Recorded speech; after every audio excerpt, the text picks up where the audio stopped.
శుక్రవారం లక్ష్మీదేవికి ప్రీతిపాత్రమైన రోజు. లక్ష్మీ కటాక్షం కలగాలంటే స్త్రీలు పుట్టింటికి వెళ్ళినప్పుడు కొన్ని ప్రత్యేకమైన వస్తువులు పుట్టింటి నుంచి తెచ్చుకోవాలని పరిహార శాస్త్రంలో చెప్పారు. మహిళలు పుట్టింటి నుంచి ఏ వస్తువు తెచ్చుకుంటే ఎలాంటి ప్రయోజనం కలుగుతుందో కూడా పరిహార శాస్త్రంలో చెప్పారు. ఎవరికైనా రుణ బాధలు ఎక్కువగా ఉన్నట్లయితే ఆ రుణ బాధల నుంచి తొందరగా బయటపడటానికి ఆడవాళ్ళు వాళ్ళ పుట్టింటికి వెళ్ళినప్పుడు నెలకొకసారి 1 కేజీ బెల్లం పుట్టింటి నుంచి తెచ్చుకోవాలి. బెల్లం పుట్టింటి నుంచి తెచ్చుకుంటూ ఉంటే క్రమక్రమంగా ఏదో ఒక విధంగా ధనం సమకూరి రుణ బాధల నుంచి బయటపడవచ్చు.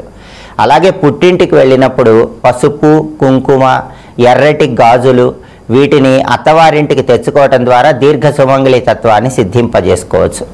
అలాగే పుట్టింటి వారికి అత్తింటి వారికి ఇద్దరికీ కూడా అదృష్టం బాగా కలిసి రావాలంటే పుట్టింటికి వెళ్ళినప్పుడు ఆడవాళ్ళు శుక్రవారం రోజు నెమలి పింఛాన్ని తీసుకొని ఆ నెమలి పింఛంతో అత్తవారింటికి రావాలి. అంటే పుట్టింటి వాళ్ళు శుక్రవారం ఆడపిల్లకి నెమలి పింఛం కొనివ్వాలి. ఆ నెమలి పింఛం తీసుకుని అత్తవారింటికి రావాలి. దానివల్ల పుట్టింటి వారికి మెట్టింటి వారికి అదృష్టం బాగా కలిసి వస్తుంది. వెండితో చేసిన ఏనుగు బొమ్మ పుట్టింటి నుంచి తెచ్చుకున్న అదృష్టం బాగా కలిసి వస్తుంది.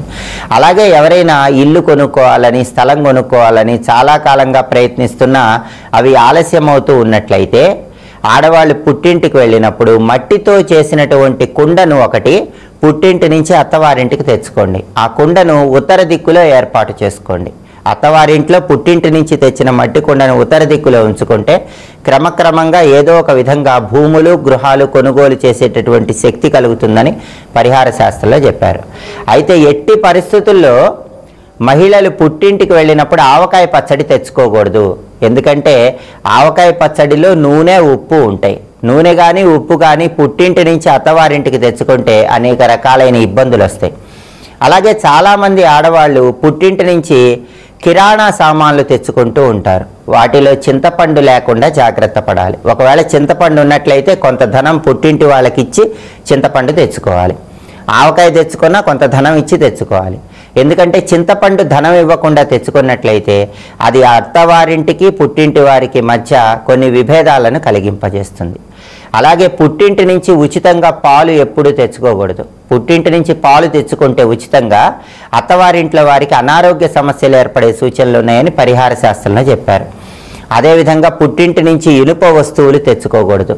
నలుపు రంగులో ఉన్నటువంటి వస్త్రాలను పుట్టింటి నుంచి అత్తవారింటికి తెచ్చుకోకూడదు. అలాగే పుల్లటి పదార్థాలు కానీ, చేదు పదార్థాలు కానీ పుట్టింటి నుంచి అత్తవారింటికి ఉచితంగా తెచ్చుకోకూడదు.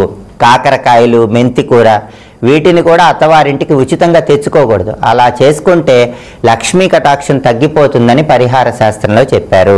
అలాగే ఆడపిల్ల ఎప్పుడైనా సరే పుట్టింటికి వెళ్ళినప్పుడు పుట్టింటి వాళ్ళు ఇంటి నిర్మాణం చేయకూడదు. ఇంటికి సంబంధించిన మరమ్మతులు చేయకూడదు. వివాహమైనటువంటి కూతురు పుట్టింటికి వచ్చినప్పుడు ఇంటి నిర్మాణం ప్రారంభించటం కానీ, ఇంటికి మరమ్మతులు చేయటం కానీ పుట్టింటి వారు చేయకూడదని, అలా చేస్తే లక్ష్మీ కటాక్షం తగ్గిపోతుందని పరిహార శాస్త్రంలో చెప్పారు. కాబట్టి పుట్టింటి నుంచి అత్తవారింటికి వచ్చేటప్పుడు మహిళలు ఈ ప్రత్యేకమైనటువంటి జాగ్రత్తలు పాటించడం ద్వారా లక్ష్మీ కటాక్షానికి సులభంగా పాత్రలు కావచ్చు.